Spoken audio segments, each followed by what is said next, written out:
Hey everybody, it's your boy Kris Avalon here.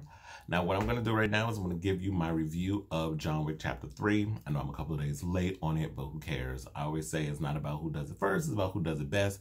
Just got back from seeing it yesterday, so I needed to process the film and get everything in my mind and think things through and all other stuff just so that way I can give you my full opinion.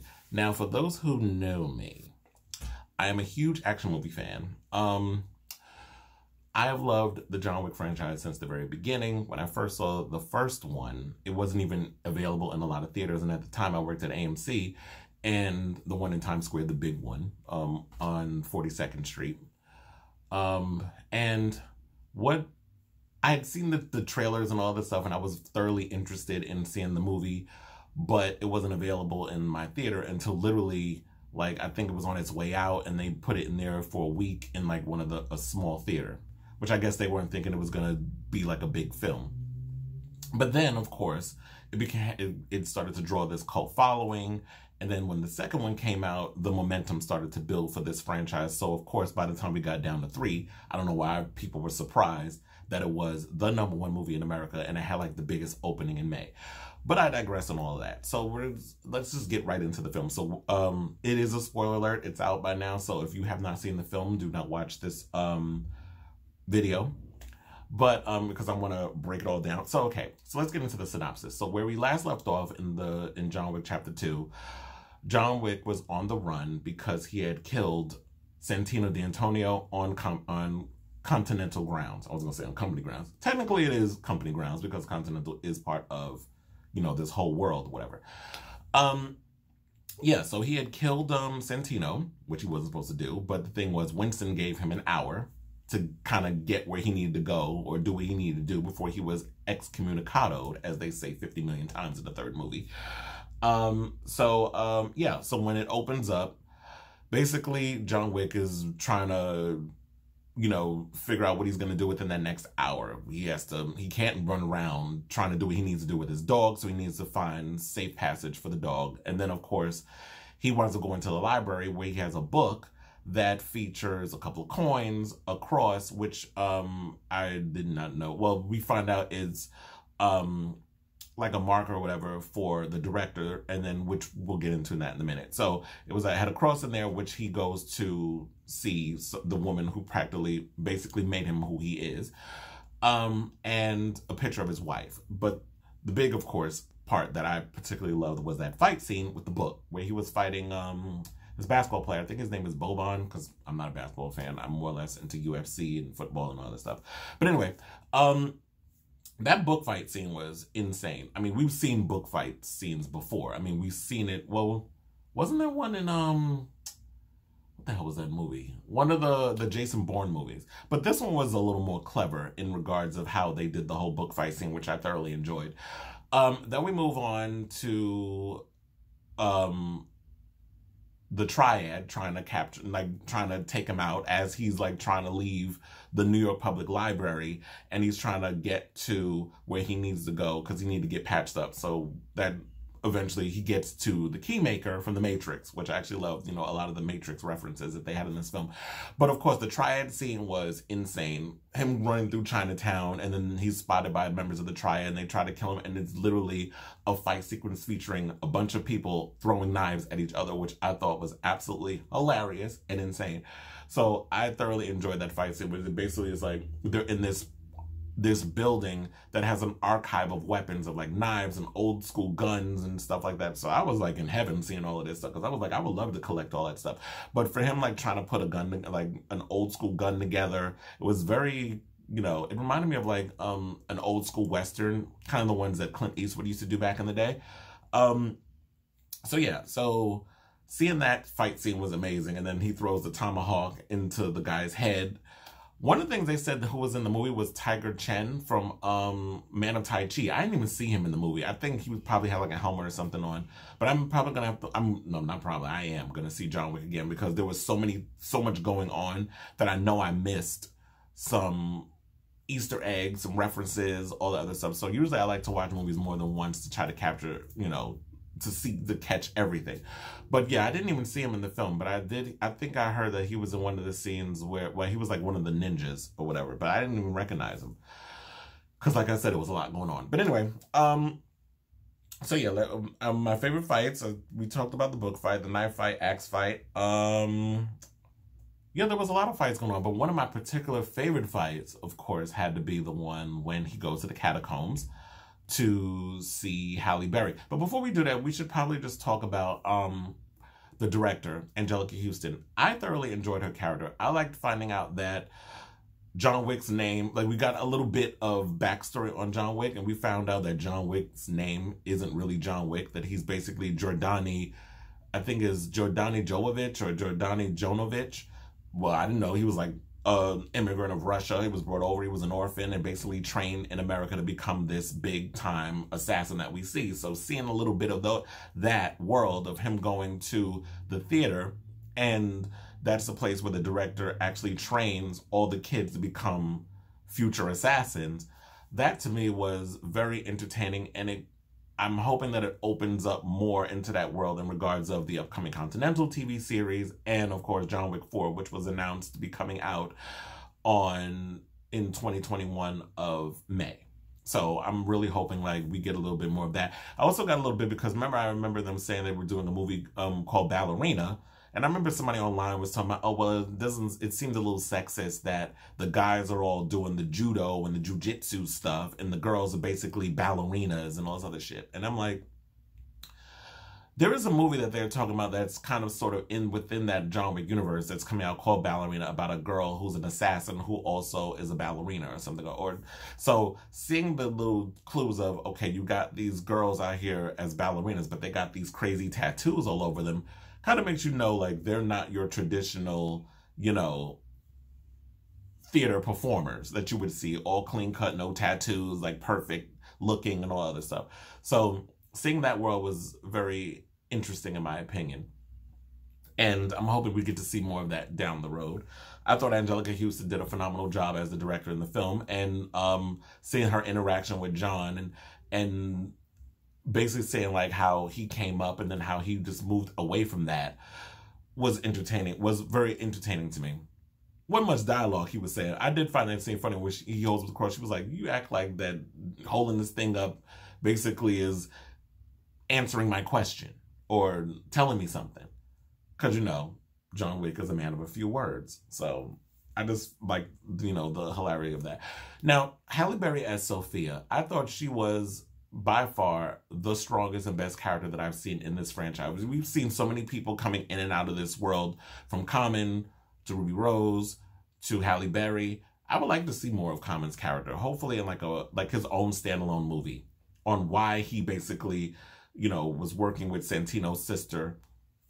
Speaking of which, I was wondering, why didn't they, with all the stuff that was going on with John Wick, why didn't he just be like, you know what, the reason why I'm being excommunicado and I'm on the run and all of the stuff is because a member of the High Table asked me to kill his sister so that way he could take her seat at the table, and basically try to betray me and have me killed by putting a $7 million contract out on me. So all these people that were helping out with him and all this other stuff, it kind of bothered me that in regards to the script that they didn't focus more on that. Like he was trying to find a way to get out of being excommunicated or being killed by all these assassins, but they didn't focus on the reason as to why he did what he did in the first place. He had no choice because he had a marker, which is exactly the reason why Sophia, Halle Berry's character, did what she did when he went to the catacombs to seek her help, to see her boss, to find a way to get to what they call it, like someone who was higher than a member of the High Table,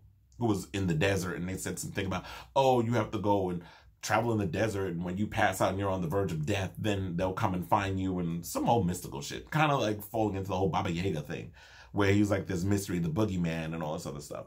So, yeah, seeing Halle Berry's character in there and learning more of her backstory, that basically why she had to help John was because he had helped her hide her daughter and help her in a whole situation. So hopefully maybe in John Wick 4, we will get to see more of her character, because when she came in and she basically took him to see her boss and the whole betrayal thing, and then the boss shot her dog and then she went off, And literally, she basically was doing like what we saw from John Wick 1. So it was nice to see a change of a change in action, which we got to see Halle Berry's character do what John Wick has done, the gun fu, in that scene, whereas John Wick basically wasn't doing much gun fu. He was doing a lot of hand-to-hand combat mixed in with a little bit of the gun fu. So I actually liked seeing that as well. And I liked seeing Halle Berry, like, knowing like she could do all this action stuff, which I've actually believed that she could do all this other stuff. So I didn't understand why people were so surprised. They're like, oh, well, Halle Berry could do action, or she's really good at all this and she should be an action star. And I've been saying that for years. Like, I've noticed Halle Berry could do all this stuff back when she was in the X-Men movies, where they wasted her, by the way. When she was Jinx in Die Another Day, where they wasted her in, but she was a pretty good character. She seemed like she was starting to upstage Pierce Brosnan in that film.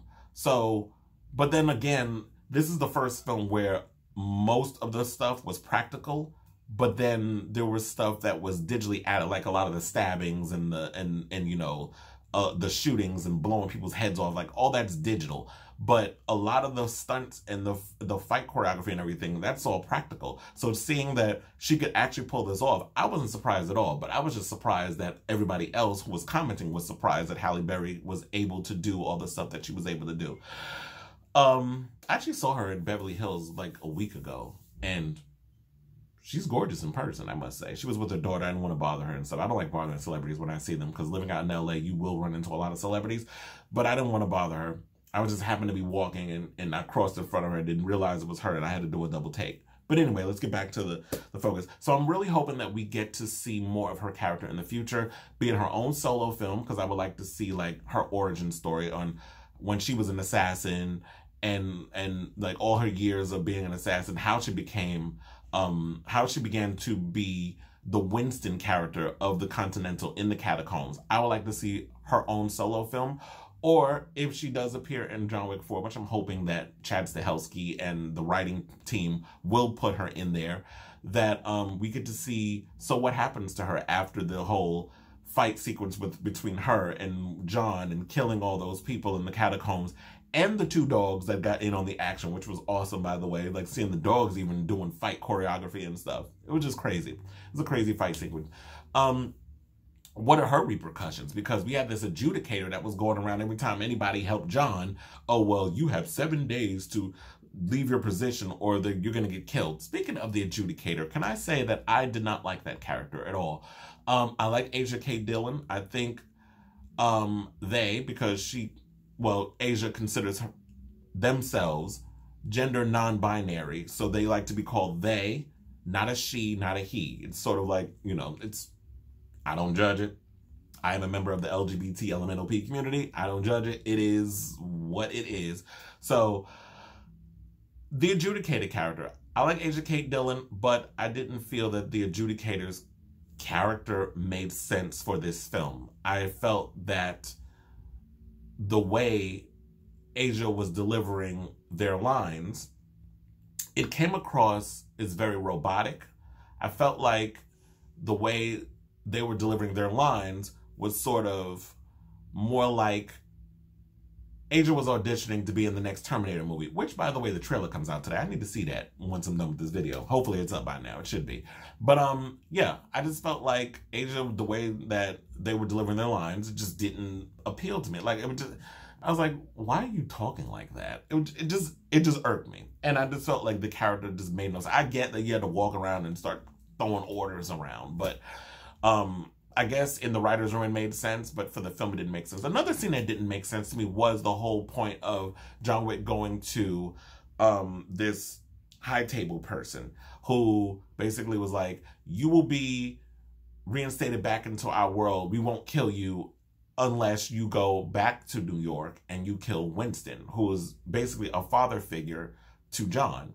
And so he cuts off his ring finger, gives him his ring, his wedding band, and then he goes back to New York. We get the cool motorcycle fight sequence, which was inspired by, what was it? Damn, how did I forget the damn movie? And I've seen it too.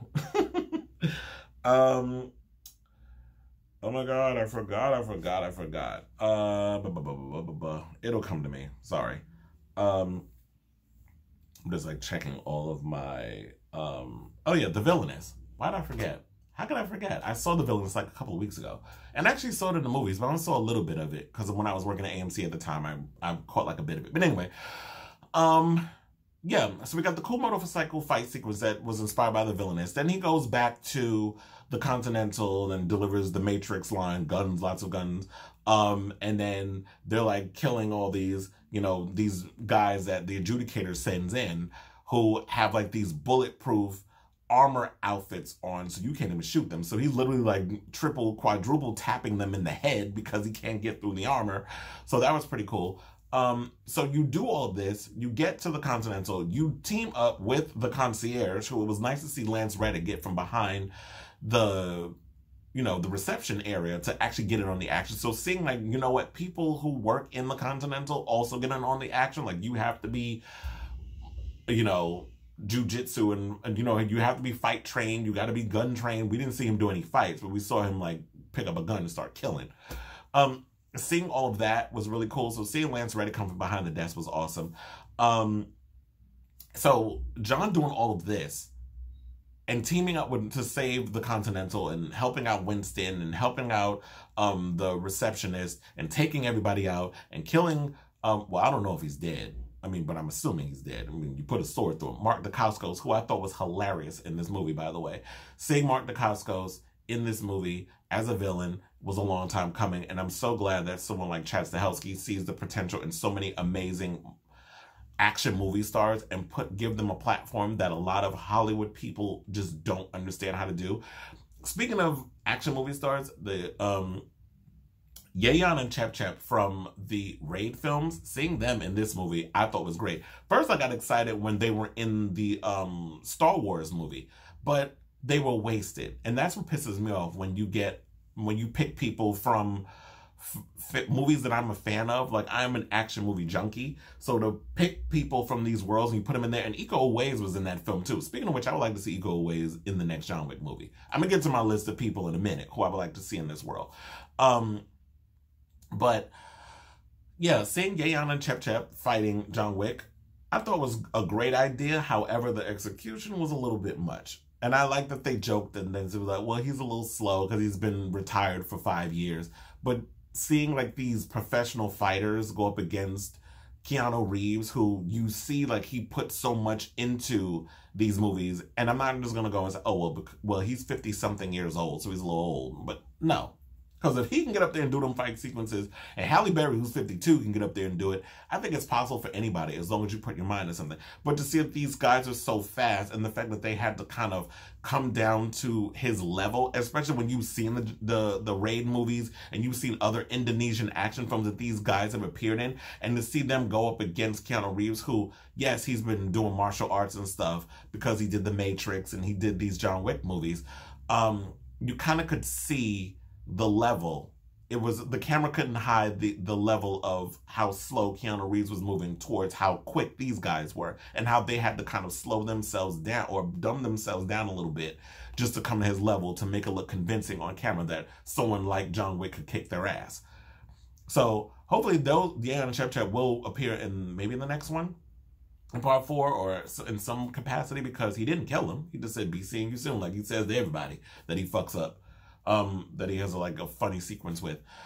Yeah, so seeing them in that was great. Mark Dacascos was funny, coming across as like he's an equal to John, but he was also a fan that, you know, hearing the stories about John Wick, he wanted to be like him and seeing all this other stuff. So their kind of interaction with each other was hilarious. I loved it. There was a lot of great action scenes in this movie. The set pieces, the cinematography, the lighting, a lot of the green light, which kind of played into the whole Matrix thing, like when they were inside the Matrix and they have the shootout scene inside the thing, reminded me of the first Matrix when Neo and Trinity were having that big shootout in the lobby. So that kind of, all those little Easter eggs was coming in, like paying homage to other films, but kind of putting your own sense on it, I think is great. And I hate when people are like, well, you're copying off this and you're copying off of that. And I'm like, there's there's no such thing as a new idea. Everything has been done 50 billion times. It's all about taking what you're inspired by and putting your own spin on it and making your own. That to me is what I find more inspiring than someone who just straight up hijacks your idea and tries to pass it off as their own. I don't like when people do that. Now, as far as John Wick 4, what I would like to see what happens with the Bowery King, because since he betrayed the High Table and he refused to leave his seat, and he got the 7 lashes, which left him injured, and he had like all these slices all over his face and all over his body. The fact that now, after everything that happened, Winston betrayed John and shot him, and he fell off the roof, and now he's been taken underground, and now he's probably going to be working with the Bowery King in order to take down the High Table. I'm definitely looking forward with this next chapter to see, because I noticed with a couple of the characters of the film, a lot of them did not want to be following the orders of the High Table. A lot of them wanted a way out, or wanted a way to kind of find their own thing to do, and were following the orders of the High Table, but didn't agree with a lot of what was going on with the High Table. And so when you give these people this sense of power, how do I remove myself from that? How do I leave this world behind? And it's like, oh, now we're taking on the High Table. We're going to take on these people that have set all these rules that we don't necessarily agree with. So I would like to see that. I want to see more strong character development. Well, I live for the action sequences, and I love the set pieces and the action and the fights and all that other stuff. And it looks really cool, and it's over the top, and I can suspend my disbelief. I know some people are grossed out by it, but I loved it. I like it. It almost looked to me like a painting or even moving art. That's the way I was kind of looking at a lot of the scenes that was in this film. So that's what I would like to see more of. I want to see more character development. So let's not just rely. I know everybody, it's not Shakespeare. I wasn't expecting Shakespeare from it either. I know what I'm getting when I see a John Wick film. But if you want this franchise to last, you can't just rely on a lot of crazy action pieces and fight choreography to get people entertained.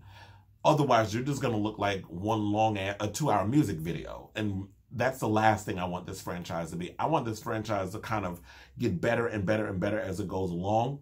Kind of like what happened with the Mission Impossible series. The first 3 were kind of like meh, but then it started to put, once Tom Cruise started interacting with Christopher McQuarrie, and I forgot, did he directed all 3, I think. I'm not sure, but I can't think about it off the top of my head.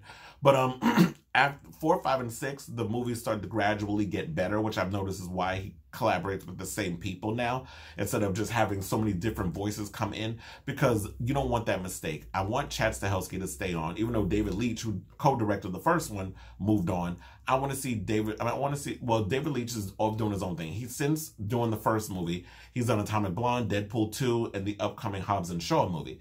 So I want to see Chad Stahelski stay with this franchise, but I would eventually like to see him run off and do some other stuff. You don't want to be stuck in the same one, but he seems to enjoy it, so I'm not going to judge.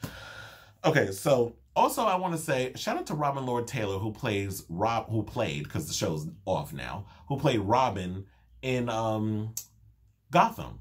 While I was a little disappointed at finale, and that show has been hit or miss for me for the past 5 seasons. It was great to see a cameo from Robin Lord Taylor in the movie. He played one of the telecommunicators, which I didn't even know they were called Suicide Girls. And that's according to the stunt coordinator, because I saw an interview that he did on, I think, Rotten Tomatoes, and he basically called them Suicide Girls. So that's what we're going to go with. If somebody who worked on the John Wick films calls them that, that's what they are. Best stunt Oscars. Should there be one? I think there should be, but it's a slippery slope on how they're going to put that together. The whole stunt category, because it's a group of people that put all this together. And I know a lot of people be like, well, then what would we nominate? I would say we could nominate this film. We could nominate John Wick 3. We could nominate Avengers Endgame. We could nominate Hobbs and Shaw, because that's coming out. And I'm sure there's a lot of practical action in there along with special effects. But then it's like, how do you choose what wins? Whereas John Wick focuses more on practical effects versus... And then Terminator is coming out in November, so you could nominate that. I mean...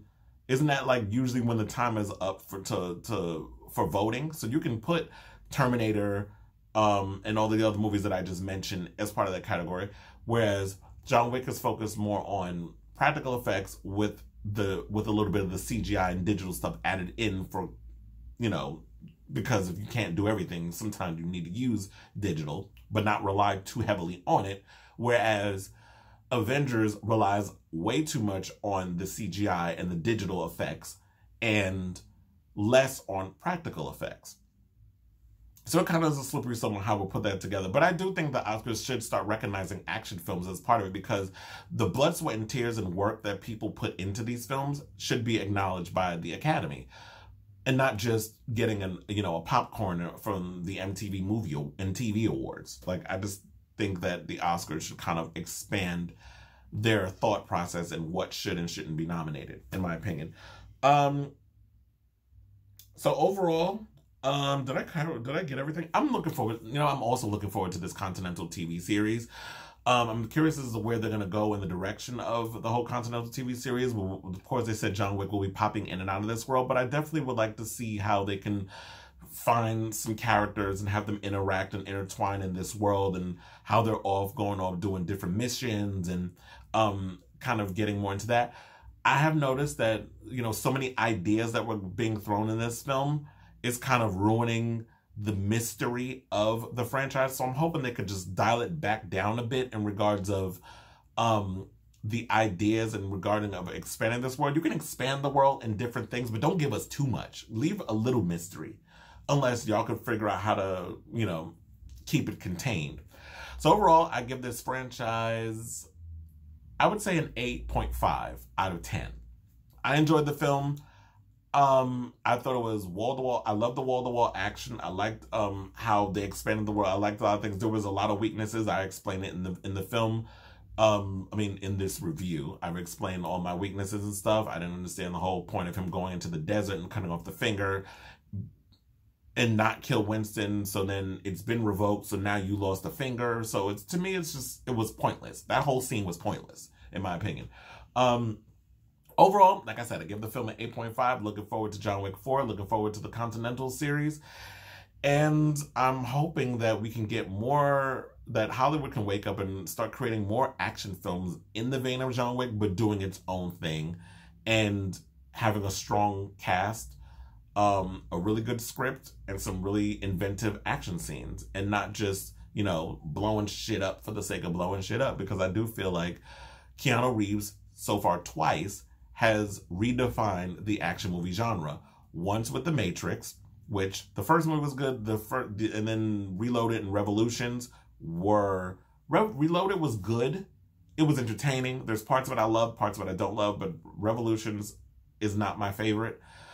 The whole... I don't know, it's just... I'm not going to get into that because this is not what this is about. But to me, this is like the perfect action trilogy. So we have... Once with The Matrix, now with John Wick. So Keanu Reeves, even though people don't give him his credit where it's due, he has redefined the action genre twice already. So looking forward to John Wick 4. And thank you all for watching. If you like this video, click like, give me your comments. Also, leave your comments. Tell me what you liked and what you didn't like about this film, what you're looking forward to seeing in the next John Wick franchise. And the Continental series. Oh yeah, I forgot. I was supposed to mention the people I wanted to see really quick, who I would like to see play in the John Wick universe. I didn't even mention that. My fault. Okay, so I would like to see Scott Adkins, who I think is a great action movie star, but hasn't been given his due in movies yet. I would like to see Zoe Bell, who played, who's done some action films, but has played in, she was in Death Proof, and she was also the stunt double in Kill Bill. She was, what the hell is Jesus, I'm like forgetting people's names. Uma Thurman. She was Uma Thurman's stunt double. Michelle Rodriguez. I need her to do more than a freaking Fast and the Furious movie. I mean, yeah, she was in Widows, but I would like to see her play in this world as well. Sophia Boutella. I think she's an amazing action star. Wasted in Atomic Blonde, but I would like to see her in that film. Michael Jai White. I would like to see him. I feel like he's a great action movie star, but he's been in a lot of straight-to-DVD movies, and I don't think he's gotten his just due as well. And Iko Uwais, I would like to see him finally get into the whole Hollywood game. Yes, he did that movie with Mark Wahlberg. Don't remember the name, but it wasn't that good of a movie, and he wasn't really utilized to the best of his ability. So I would love to see him play in this world. Since we already had Yeon and Chep Chep, from the Raid films. Why not get Iko Uwais in it? Maybe he could be a member of like an assassin, or I don't want him to be a villain. We don't always have to pick Raid people to be villains. So those are my choices. Once again, I love you all for watching. See you next time.